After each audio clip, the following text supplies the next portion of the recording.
सभी साथियों को नमस्कार एवं उनका स्वागत है। इस वीडियो में हम आपकी अधिक से अधिक समस्याओं का हल एक ही बार में कर देंगे, जो समस्याएं परिगणना प्रपत्र से संबंधित हैं। 2 दिन एसआईआर को बीत चुके हैं, लेकिन अभी भी सभी बीएलओ साहब के बीच में कन्फ्यूज़न बना हुआ है कि इस परिगणना प्रपत्र को आखिर भरना कैसे है। कहीं पे बार बार डाउट आ रहे हैं। सूचियों में पतियों के नाम हैं, क्या पतियों के नाम लिखने हैं, रिश्तेदार के नाम में आगे क्या लिखना है, रिश्ते में क्या लिखना है। इस प्रकार के कई डाउट्स उनके मन में उठ रहे हैं। कहीं कहीं पर ग्रैंडफादर ग्रैंडमदर रिश्ते का नाम लिखने के लिए बोला गया है, उसका डाउट भी हम आपका क्लियर कर देंगे। काफ़ी सारे डाउट्स हैं, एक ही वीडियो में हम आपके सारे डाउट्स को क्लियर कर देंगे और यह जानकारी आपको वेरीफाइड रिसोर्सेज से प्राप्त होने के बाद ही दी जा रही है। सबसे पहले हम देखेंगे कि जैसा कि आप जानते हैं कि यहाँ पर अभी वर्तमान की जो मतदाता की जानकारियाँ हैं वो भरी हुई हैं। उसके मतदाता सूची में जो जानकारी है वह भरी हुई है। उसके बाद यह उसका क्यूआर कोड है, जो कि आपको बीएलओ ऐप में मतदाता को सर्च करने में मदद करता है। यहाँ पर उसकी फ़ोटो है और फिर उसके बाद में वर्तमान की उसकी नई फ़ोटो है। कोशिश करिएगा नई फ़ोटो ही मिले, नई फ़ोटो लगाएं आप और रंगीन लगाइएगा फ़ोटो। फिर उसके बाद में ये वाले जो ऊपर वाले कॉलम हैं, इन ऊपर वाले कॉलमों में 2025 की सूचना ही आएगी, वर्तमान की सूचना आएगी। फिर से बोल रहा हूँ, 2025 की वर्तमान की सूचनाएं ही आएंगी। कैसे आएंगी? सबसे पहले जो DDMMYY फॉर्मेट में आपको जन्म तिथि लिखनी है। आप कंफ्यूज हो रहे हैं कि जन्म तिथि सर आधार से लिखें या वोटर आईडी से लिखें या किसी और कागज़ से लिखें। जन्म तिथि आप केवल वोटर आईडी से लिखिए, क्योंकि मतदाता सूची में वोटर आईडी की ही जन्म तिथि लिखी हुई है 2025 में। तो वोटर आईडी से ही आप जन्म तिथि यहाँ पर लिखिए। आधार कार्ड वैकल्पिक है, कोशिश करिए ज़्यादा से ज़्यादा जानकारी निर्वाचन आयोग को आप दे सकें, तो आधार कार्ड संख्या लिखिए। फिर उसके बाद में मोबाइल नंबर आपको लिखना है, जो उनका एक्टिव मोबाइल नंबर हो वो आप मोबाइल नंबर लिखवाइएगा। कोशिश कीजिएगा कि व्हाट्सएप पे भी अवेलेबल हो। भविष्य में अगर निर्वाचन आयोग कोई जानकारी उनके साथ साझा करना चाहे तो मोबाइल नंबर भी वो एक्टिव वाला लिखवाइएगा। उसके बाद यहाँ पर है पिता का नाम। फिर से सवाल इसमें है कि यहाँ पर सर पति का नाम लिख सकते हैं क्या? इसका एक सीधा साधा जवाब है नहीं, केवल और केवल पिता का नाम ही लिखना है, चाहे वो महिला मतदाता हो चाहे वो पुरुष मतदाता हो। यहाँ पर उसके पिता का ही नाम लिखना है। और पिता का अगर एपिक आपके पास आपको दिया जाए एपिक नंबर, तो आप एपिक नंबर लिखिए यहाँ पे। और यहाँ पर आपको केवल माता का नाम लिखना है, मतदाता की माता का नाम और उनकी मतदाता की माता का एपिक नंबर। अगर मतदाता शादीशुदा है तो उसके जीवन साथी का आप यहाँ नाम लिख सकते हैं, और अगर उनका एपिक दिया जाए आपको तो आप यहाँ पे एपिक लिख दीजिए। उसके बाद सबसे बड़ी चीज़ आती है कि 2 कॉलम हमको दिखते हैं, एक ये वाला और एक ये वाला। इन दोनों में से केवल एक ही भरा जाएगा, या तो ये वाला या फिर ये वाला। इन दोनों में से केवल एक ही भरा जाएगा। कौन सा कब भरा जाएगा ये देखते हैं। अगर मतदाता का नाम, ये जो मतदाता था ये जो मतदाता था ये मतदाता का नाम अगर 2002 में है, इसका मतलब अगर वो कैटेगरी ए में है तो हमको इसको भरना है। अगर वह कैटेगरी ए में है तो हमको इसे भरना है।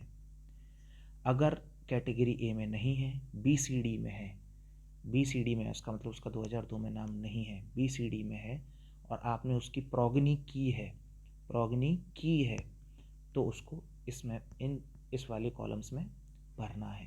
प्रोगनी की होनी चाहिए तभी आपको इसमें भरना है ना। अगर 2002 में भी नहीं है और प्रोगनी भी नहीं हुई तो दोनों ही कॉलम खाली छोड़ देना, उसको बाद में नोटिस जारी होगा। अगर 2002 में है तो ये, अगर 2002 में नहीं है और प्रोगनी की है तो ये। ठीक है, अभी हम देखते हैं कि इसको किस प्रकार भरना है। मैं एक बार आपको साफ साफ बता दूं कि ये नीचे के जो कॉलम्स हैं, ये दोनों कॉलम्स जो थे ये और ये वाले, इनमें 2002 की मतदाता सूची से आप विवरण उठाइएगा। 2002 की मतदाता सूची से पूरा विवरण उठाइएगा। 2002 की मतदाता सूची में इस मतदाता का जो नाम था वो यहाँ पे लिखिएगा। इस मतदाता का नाम, क्योंकि 2002 में था तो 2002 की सूची में क्या नाम था वो यहाँ लिखिएगा। 2002 की सूची में क्या एपिक नंबर था वो यहाँ लिखिएगा। कोई मतदाता का एपिक वर्तमान में अलग है और एपिक नंबर 2002 में अलग था। आपको यहाँ पर 2002 का एपिक नंबर लिखना है। फिर 2002 की मतदाता सूची में उनके साथ में किस रिश्तेदार का नाम लिखा हुआ है, किस रिश्तेदार का नाम लिखा हुआ है। हो सकता है पिता हो सकता है माता हो सकता है पति हो। फिर बता रहा हूँ, माता हो, पिता हो या पति हो, कोई भी हो सकता है, जो कि आप उस मतदाता सूची, जैसे मैं आपको उदाहरण के लिए बताता हूँ, यहाँ पर जैसे ये सुंदरी देवी जी हैं, इनके साथ इनके पति का नाम लिखा हुआ है, पति का नाम लिखा हुआ है, तो आपको यहाँ पर उनके पति का नाम लिखना है और रिश्ते में डालना है पति। समझ में आया?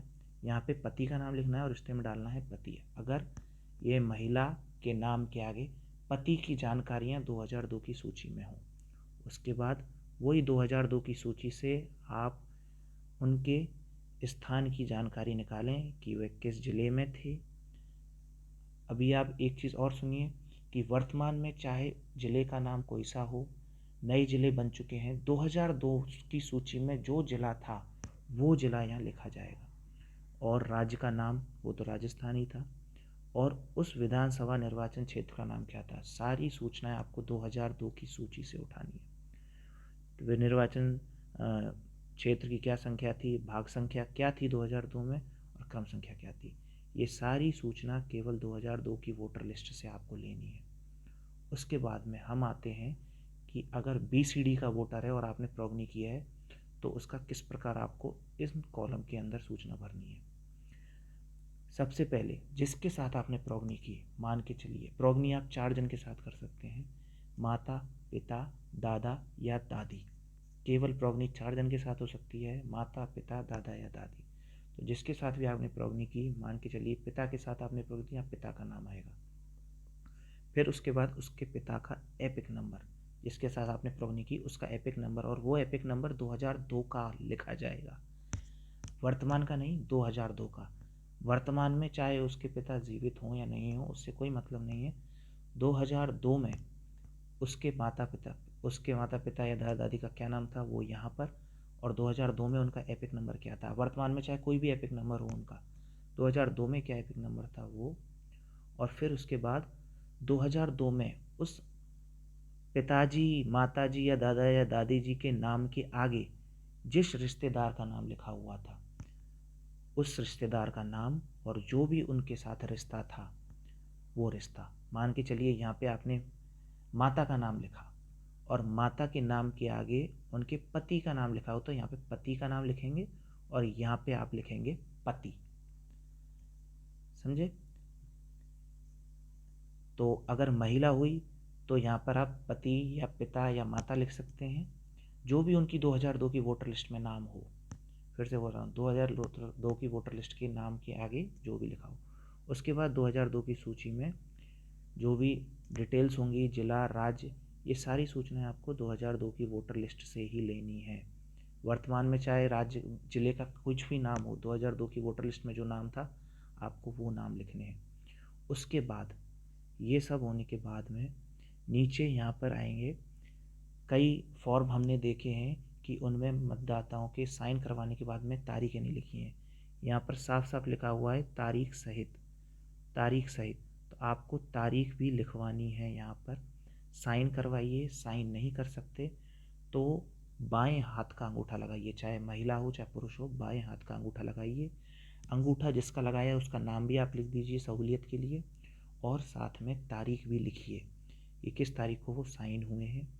और अगर निर्वाचक नहीं है तो उसके किसी परिवार, किसी अन्य वयस्क सदस्य का आप साइन करवा सकते हैं।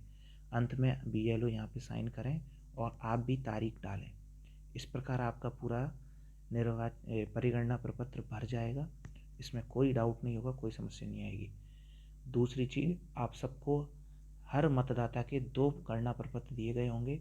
एक को साइन करके आपको खुद लेना है और दूसरे को साइन करके आपको पावती के रूप में मतदाता को देना है। और साथ साथ में आप जो दूसरी वीडियो में हमने बताया था कि रजिस्टर कैसे बनाना है, बीएलओ रजिस्टर, उसमें साथ के साथ आप साइन करवाते चलें, जिससे कि आपको भविष्य में आपके पास सबूत रहे। कभी वोटर बोले कि साहब हमको प्राप्त ही नहीं हुआ, या हमने दिया, हमने नहीं दिया, इस प्रकार कोई भी ऑब्जेक्शन उठे तो आपके पास प्रूफ हो। और अगर अभी भी आपके कोई डाउट हो तो आप कमेंट बॉक्स में बेझिझक कमेंट कीजिए। आपको साथ के साथ में या घंटे भर के अंतर आपको जवाब पक्के से मिल जाएगा। और इसी प्रकार की आपको जानकारी बिल्कुल क्लियरिटी के साथ में चाहिए तो प्लीज़ चैनल को सब्सक्राइब कीजिए, आप नए हैं तो, और बेल आइकन को दबा लीजिए। और अगर आपके डाउट्स क्लियर हुए तो प्लीज़ एक लाइक कीजिएगा, और इस वीडियो को अपने अन्य बीएलओ साहब के साथ में और मतदाताओं के साथ में भी शेयर कीजिएगा, जिससे कि वह इस गणना प्रपत्र को बिल्कुल सटीकता से और सही से भरें, कोई काट पीट ना हो। धन्यवाद।